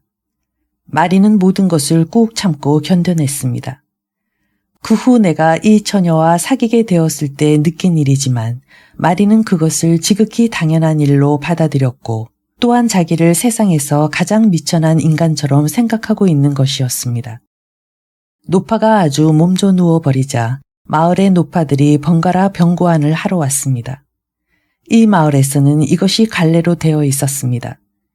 그렇게 되자 마리는 아무것도 얻어먹지 못하게 되었고 마을에서는 어디를 가나 사정없이 쫓아냈으니 그전처럼 품팔이도 할 수 없었습니다. 사람들은 침을 뱉기라도 할 것처럼 마리를 미워했습니다. 사내들은 마리를 여자들 축에도 넣지 않았고 입에 담지 못할 욕설을 마구 퍼부었습니다. 가끔 그것도 어쩌다가 일요일 같은 날에 술 취한 사람들이 장난삼아 땅바닥에 동전을 던져주면 마리는 말없이 그것을 집어드는 것이었습니다. 마리는 벌써 그 무렵부터 피를 토하기 시작했습니다. 마침내는 몸에 걸치고 있던 낡은 옷이 다 해져 마을에 나다니지도 못할 정도가 되어버렸습니다. 마리는 집에 돌아온 그날부터 맨발로 걸어다니고 있었습니다. 게다가 아이들은 한꺼번에 몰려와서는 마리를 놀려주기도 하고 더러운 것을 던지기도 했습니다. 모두 국민학교 아이들로 아마 40명도 더 되었을 것입니다. 처녀는 처음에 목장을 찾아가서 소를 치게 해달라고 부탁해 보았습니다만 단번에 거절당하고 말았습니다. 그런데도 마리는 주인의 승낙 없이 소떼와 함께 날마다 아침부터 저녁까지 들에 나가 있곤 했습니다. 주인은 마리가 많은 도움이 됨을 알고 그 후부터는 마리가 목장에 와도 쫓아버리지 않고 이따금 먹다 남은 빵 같은 것을 주기도 했습니다. 그녀는 그것을 대단한 자선인 것처럼 받아들이고 있었습니다. 어머니가 죽었을 때 교회의 목사는 많은 사람들 앞에서 아무런 거리낌도 없이 마리를 모욕했습니다. 마리는 그전과 같은 남루한 옷차림으로 어머니의 관 옆에 서서 흐느껴 울었습니다. 그러자 그녀가 우는 꼴을 구경하려고 많은 사람들이 교회에 모여들었던 것입니다. 이때 목사란 자가 그는 위대한 자가 되려는 야심을 품고 있는 아직 젊은 자였는데 마리를 가리키며 일동에게 이 여자야말로 그 존경할 부인을 돌아가시게 한 장본인입니다 하고 말했던 것입니다. 그러나 그 말은 새빨간 거짓말입니다. 노파는 오래전부터 앓고 있었으니까요. 목사는 또 이렇게 계속 말했습니다. 이 여자는 이렇게 지금 여러분 앞에 얼굴도 쳐들지 못하고 서 있습니다. 왜냐하면 하느님의 뜻에 따라 처량한 신세가 되고 말았기 때문입니다. 보시다시피 몸에는 누더기를 걸치고 발은 맨발입니다. 이것이야말로 선행을 잃은 자의 좋은 본보기가 아니고 무엇이겠습니까? 이 여자가 누구인지 아십니까? 바로 돌아가신 분의 딸입니다. 처음부터 끝까지 이런 식이었던 것입니다. 그런데 이 비열하기 짝이 없는 말을 모든 사람들은 흡족한 마음으로 듣고들 있었으니 기가 막히지 않습니까? 그런데 이때 한 가지 이상한 일이 일어났습니다. 마을의 아이들이 난데없이 끼어든 것입니다. 벌써 그때는 아이들이 모두 내 편이 되어 있었고 따라서 모두들 마리를 좋아하고 있었습니다. 실은 그 전에 이런 일이 있었던 것입니다. 나는 마리를 돕고 싶은 마음이 간절해서 돈이라도 주었으면 좋겠다고 생각했습니다만 내겐 언제나 한 푼도 없었습니다. 그런데 마침 나는 조그만 다이아몬드 핀을 한 개 가지고 있던 참이어서 그것을 시골로 돌아다니는 고물장수에게 8프랑 받고 팔았습니다. 40프랑의 가치는 충분히 있는 핀이었습니다. 나는 마리와 단둘이서 만나려고 오랫동안 애쓰다 마침내 어느 날 마을 변두리에 울타리 옆 산으로 통하는 길가의 나무 밑에서 만날 수가 있었습니다. 나는 가지고 왔던 8프랑을 주며 앞으로는 이 이상 한 푼도 줄 수 없으니까 잘 쓰라고 말하고 그 처녀에게 키스를 했습니다. 그러고 나서 내가 이런 짓을 한다고 해서 나에게 무슨 좋지 못한 속셈이라도 있는 것으로 알면 안 된다. 내가 키스를 하는 것은 너한테 반해서가 아니라 다만 너를 불쌍히 여기기 때문이다. 나는 처음부터 내가 나빴다고는 절대로 생각하지 않는다. 다만 불쌍한 여자라고 동정할 뿐이다. 이렇게 말했습니다. 나는 여러 가지로 마리를 위로하며 그렇게 자신을 남 앞에서 낮추어서는 안 된다는 것을 납득시키느라고 애를 썼습니다만 마리는 그것을 알아듣지 못하는 모양이었습니다. 처음부터 끝까지 눈을 내리깔고 무척 부끄러워하며 잠자코 내 앞에 서 있었습니다. 내 말이 다 끝나자 마리는 내 손을 잡고서 키스를 했습니다. 나는 곧 그 손을 잡고 키스하려 했으나 마리는 당황하여 얼른 손을 뿌리치고 말았습니다. 그때 갑자기 한때의 아이들이 우리 둘을 발견한 것입니다. 나중에 알게 된 일이지만 아이들은 처음부터 내 뒤를 밟고 있었다고 합니다. 아이들이 휘파람을 불고 손뼉을 치고 웃어대며 야단을 치는 바람에 마리는 허둥지둥 도망을 치고 말았습니다. 내가 뭐라고 말을 하려 하자 아이들은 나한테 돌을 던지기 시작했습니다. 그날 중으로 이 소문이 온 마을에 쫙 퍼지고 말았습니다. 결국 모든 허물은 마리에게 돌려져 마을 사람들은 이 처녀를 더욱 싫어하고 미워하게 되었습니다. 한때는 어떤 벌을 주자는 말까지 돌았습니다만 다행히 아무 일 없이 지나고 말았습니다. 그 대신에 아이들은 마리를 보면 길을 막아서기도 하고 흙을 던지기도 하며 전보다도 더욱 짓궂게 마리를 놀려주었습니다. 마리는 아이들에게 쫓겨 달아나는 적도 있었는데 그럴 때면 원래가 가슴이 약한 처녀였기 때문에 숨이 넘어갈 듯이 헐떡거리는 것이었습니다. 아이들은 뒤를 따라가며 소리를 지르고 욕을 하곤 했습니다. 한 번은 내가 사이에 뛰어들어 아이들과 다툰 일까지 있습니다. 그 후 나는 날마다 틈만 있으면 아이들을 설득하기 시작했습니다. 그렇다고 아이들이 욕지거리를 그만두는 것은 아니었습니다만 나는 마리가 얼마나 불쌍한 여자인가를 아이들에게 이야기해 주었습니다. 그러자 얼마 뒤부터 아이들은 욕짓거리를 하지 않고 그저 묵묵히 마리를 피해서 지나가게 되었습니다. 그리고 차차 나와도 말을 하게 되었습니다. 나는 아이들에게 하나도 숨기지 않고 모든 것을 이야기했습니다. 그들은 신기한 듯이 내 말을 듣고 있었습니다. 그리고 곧 마리를 불쌍히 여기기 시작했습니다. 마리를 만나면 상냥하게 인사를 하는 아이도 생겨났습니다. 거기서는 길에서 사람을 만나면 아는 사람이거나 모르는 사람이거나 간에 서로 안녕하세요라고 인사를 하는 풍습이 있습니다. 마리가 얼마나 놀랐겠는지는 여러분들도 상상하고 남음이 있겠지요. 하루는 두 소녀가 마리에게 먹을 것을 가져다 주고 와서 나에게 말했습니다. 마리가 무척 기뻐하며 우는 것을 보고는 자기들도 이제는 그 여자가 좋아졌다는 것입니다. 얼마 후에는 마을의 아이들이 모두 다 그녀를 좋아하게 되었고 동시에 나까지도 갑자기 좋아하게 되었던 것입니다. 그들은 자주 나를 찾아와서는 이야기를 해달라고 조르는 것이었습니다. 아이들이 내 얘기를 무척 듣고 싶어한 것을 보면 나도 제법 이야기를 잘했던 모양입니다. 나중에는 그들에게 이야기를 들려주려는 오직 한 가지 목적으로 책도 읽고 공부도 하게 되었습니다. 이렇게 3년 동안 나는 계속해서 아이들에게 이야기를 들려주었습니다. 왜 어른들에게나 할 얘기를 아이들에게 들려주느냐느니, 왜 아이들에게는 숨겨야 할 이야기까지 죄다 짓거리느냐느니 하는 비난을 받았을 때 나는 이렇게 대답했습니다. 아이들에게 거짓말을 한다는 건 부끄러운 짓이다. 어른들이 아무리 숨기려 해도 아이들은 다 알게 마련이다. 더욱이 혼자의 힘으로 알게 되면 나쁜 방향으로 해석할 염려가 있지만 내가 가르쳐주면 그럴 염려는 없다. 누구든지 자기들이 어렸을 때의 일을 생각한다면 내 말이 이해될 것이다 라고요. 그러나 아무도 내 말에 동의하지 않더군요. 내가 마리에게 키스를 한 것은 그녀의 어머니가 죽기 2주일 전이었습니다. 따라서 그 목사가 그러한 설교를 했을 때는 아이들이 모두 내 편이었으므로 나는 곧 목사의 처사를 이야기하고 알아듣도록 아이들에게 설명해 주었습니다. 그랬더니 아이들 모두가 붕괴하고 개중에는 돌을 던져 교회의 유리창을 깨는 아이까지 있었습니다. 나는 그러면 안 된다고 말렸습니다만 이 일은 이내 온 마을에 알려져 아이들을 나쁘게 만들었다고 나를 비난하기 시작했습니다.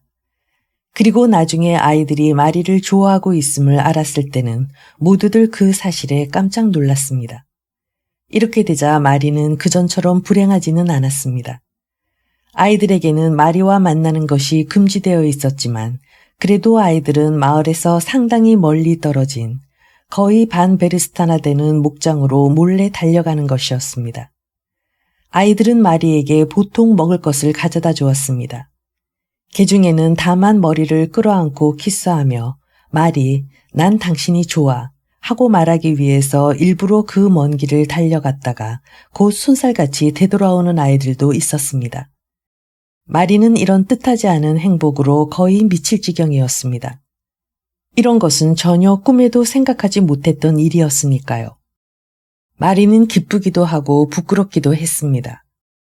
그런데 무엇보다도 특히 계집애들은 일부러 마리에게로 달려가서 내가 그녀를 사랑하고 있으며 줄곧 자기들에게 그녀의 이야기만 한다는 것을 당자인 마리에게 알려주고 싶어 했던 모양입니다.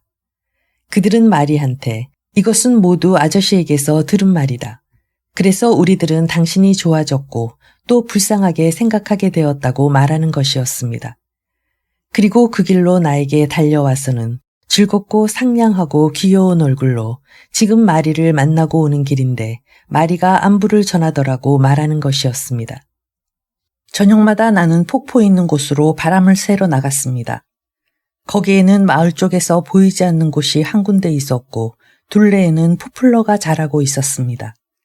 아이들은 저녁마다 그곳으로 나를 만나러 왔습니다. 그 중에는 살그머니 집을 빠져나와서 그곳으로 가는 아이도 있었습니다. 그들에게는 마리의 나에 대한 사랑이 퍽 즐겁게 여겨졌던 모양입니다. 거기에 있는 동안 내가 그들을 속인 것은 꼭 한 번 있었는데 그것은 다음과 같은 것이었습니다. 나는 결코 마리를 사랑하고 있는 것이 아니다. 즉 연정을 품고 있는 것은 아니다. 다만 진심으로 불쌍히 여기고 있을 뿐이다. 하고 말을 해서 그들을 실망시킬 수는 없었던 것입니다. 나는 여러 가지 점에서 그들이 자기들 마음대로 상상하고 자기들끼리 제멋대로 결정한 것과 같기를 바라고 있음을 알고 나도 그들의 추측이 들어맞았다는 표정을 짓고 있었습니다. 그런데 이 아이들의 조그만 마음이 얼마나 섬세하고 상냥했는지 아십니까?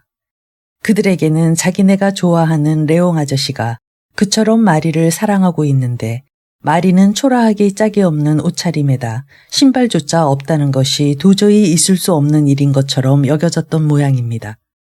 그래서 그들은 마리에게 구두며 양말이며 속옷이며 심지어는 간단한 겉옷까지 가져다 주었습니다. 어떻게 해서 그들이 그런 물건을 손에 넣었는지는 모르지만 아무튼 전원이 협력해서 한 일일 것입니다. 내가 그것들의 출처를 묻자 그들은 그저 재미있다는 듯이 웃을 뿐이었습니다. 또 계집 아이들은 손뼉을 치고 좋아하면서 나에게 키스를 하는 것이었습니다.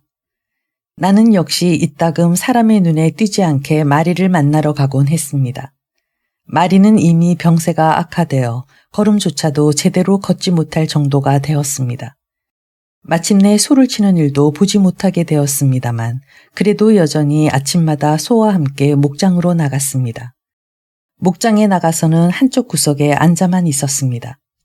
커다란 바위가 거의 수직으로 서 있고 그 한쪽 기퉁이는 튀어나와 있었는데 마리는 누구의 눈에도 띄지 않는 돌 안쪽에 숨어 앉아서 아침 일찍부터 솥대가 돌아갈 무렵까지 꼼짝도 하지 않고 하루해를 보내곤 하는 것이었습니다.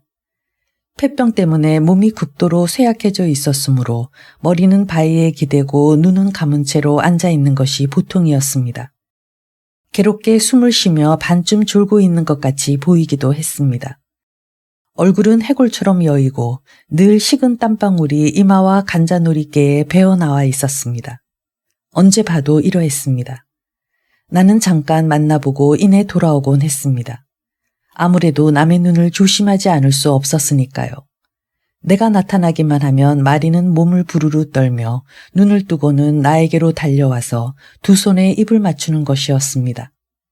이것이 그녀에게는 하나의 행복이었으므로 나는 굳이 손을 뿌리치려고 하지는 않았습니다.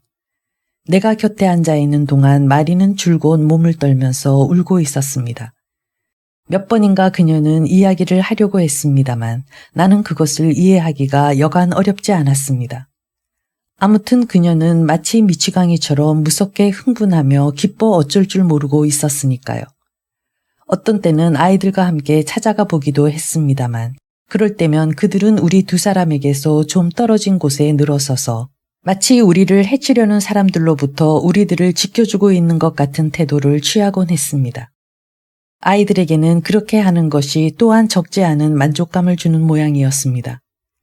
우리들이 돌아오면 마리는 다시 혼자 외롭게 남아 눈을 감고 머리를 바위에 기댄 채 꼼짝도 하지 않고 앉아 있었습니다. 무슨 꿈이라도 꾸고 있는 듯한 모습이었습니다.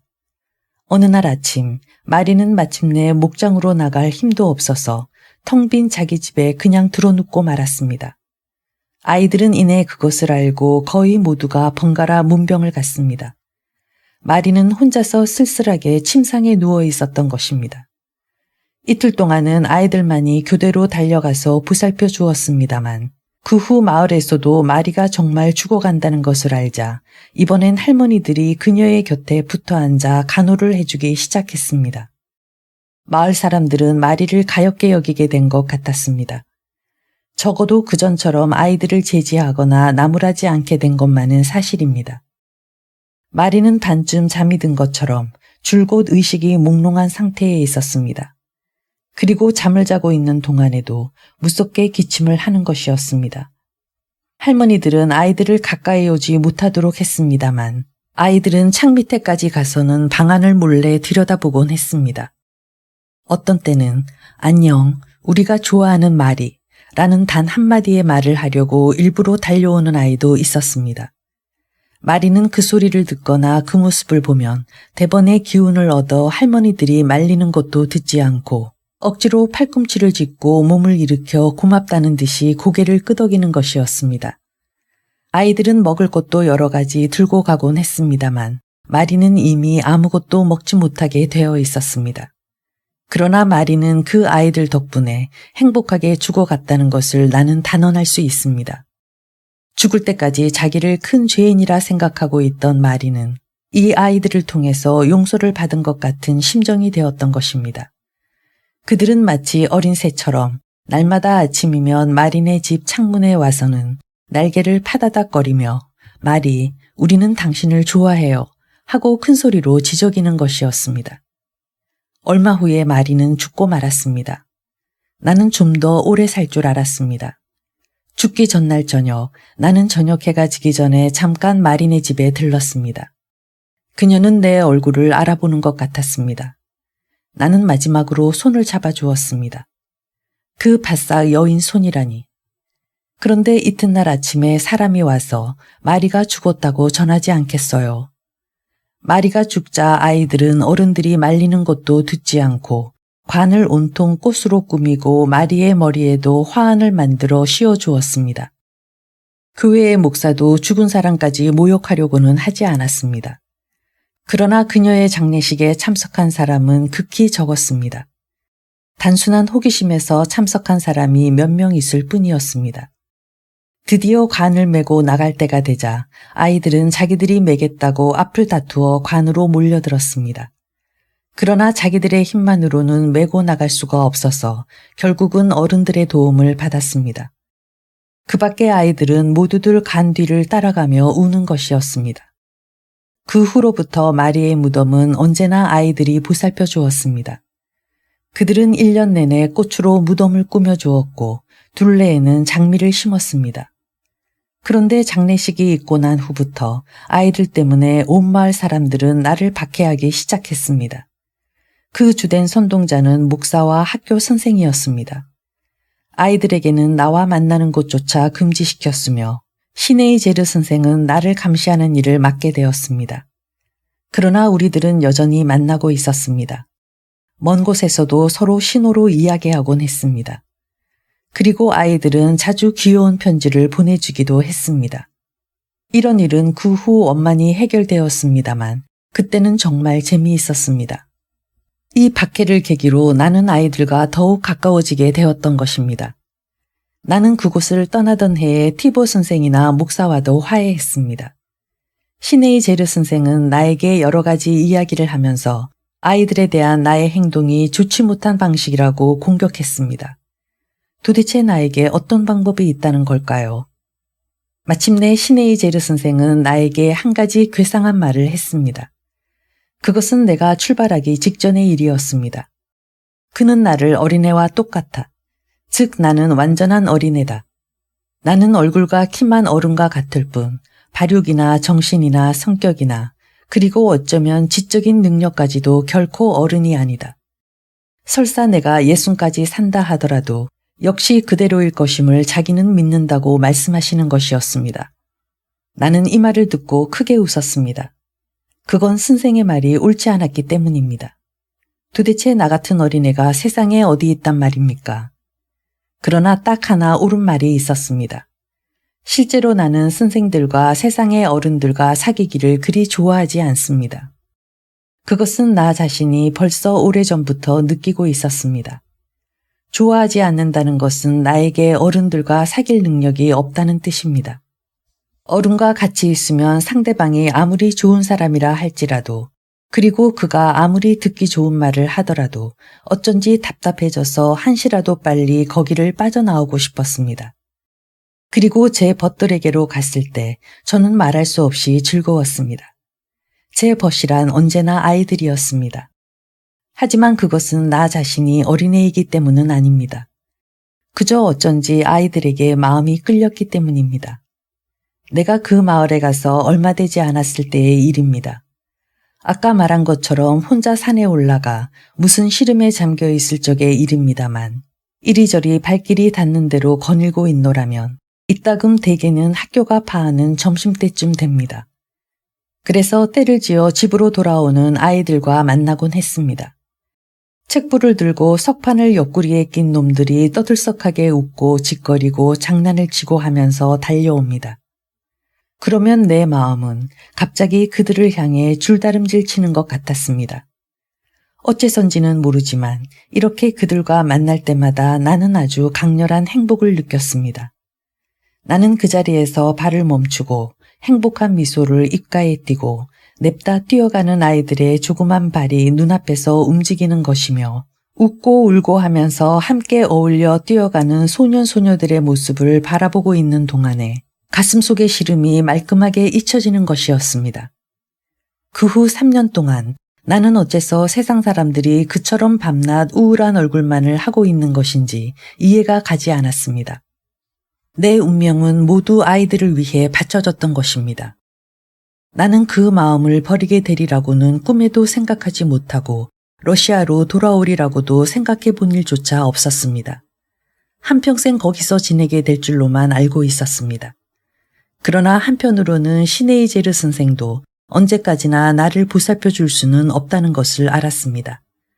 거기다 마침 그 어떤 사건이 하나 일어났는데 그것은 아주 중대한 일인 듯 선생은 나에게 어서 떠나라고 재촉하면서 여비까지 부담해 주셨습니다.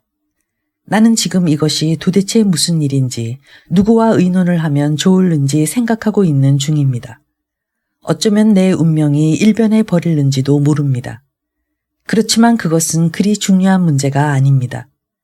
그보다 더욱 중요한 것은 내 전생애가 이미 일변해 버렸다는 사실입니다. 나는 거기에 너무나 많은 것을 남겨두고 왔습니다. 나에게서는 이미 모든 것이 사라져버린 것입니다. 난 기차를 탄 후 이렇게 생각했습니다. 나는 이제부터 세상으로 나가고 있는 것이다. 어쩌면 나는 아무것도 아는 것이 없을는지 모른다. 그런데 벌써 새로운 생활이 찾아온 것이다 하고 나는 스스로의 일을 정직하고 단호하게 수행하기로 결심했습니다. 세상 사람들 속에서 생활하기가 나에게는 따분하고도 괴로울 것입니다. 그러나 나는 우선 모든 사람들 앞에서 겸손하고 솔직해야겠다고 생각했습니다. 그 이상의 것을 나에게 요구할 사람은 아무도 없을 것입니다. 어쩌면 세상에서도 나더러 어린애 같다고 할 사람이 있을는지 모르겠습니다. 마음대로 짓거리라죠. 또 어째선지 사람들은 나를 백치로 생각하고 있습니다. 분명히 나도 한때는 백치에 가까우리만큼 극도로 건강 상태가 좋지 못했습니다. 그러나 내가 백치라고 일컬어지고 있음을 알고 있으니까 더 이상 나는 백치가 아니며 설마 그런 백치는 세상에 없겠죠.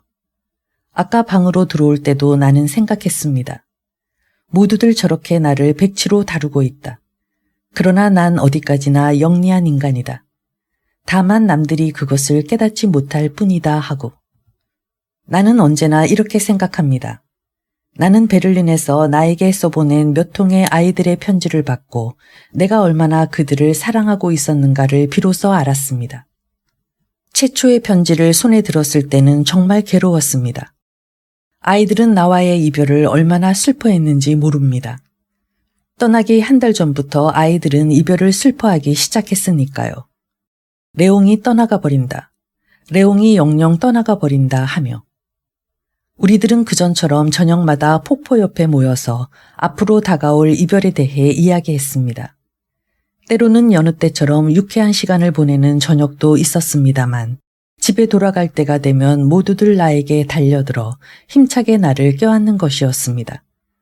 이런 일은 그전에는 없었습니다. 어떤 애들은 애들이 없는 데서 나를 껴안고 키스하려고 몰래 나를 찾아오기도 했습니다. 내가 떠날 때에는 모두들 떼를 지어 정거장까지 배웅을 나와 주었습니다. 정거장은 마을에서 1베르스타가량이나 되는 먼 거리에 있었습니다. 아이들은 애써 울음을 참고 있었습니다만 개중에는 끝내 참지를 못하고 울음을 터뜨리는 아이도 있었습니다. 우리들은 기차 시간에 늦지 않도록 길을 서두르고 있었는데 갑자기 아이들 중 하나가 길 한복판에서 나에게 달려들더니 조그마한 팔로 나를 끌어안고 키스를 하는 것이었습니다. 그것 때문에 일행은 발걸음을 멈추지 않을 수 없었습니다. 기차 시간은 급했지만 그 아이가 작별 인사를 끝낼 때까지 모두들 기다려 주었던 것입니다.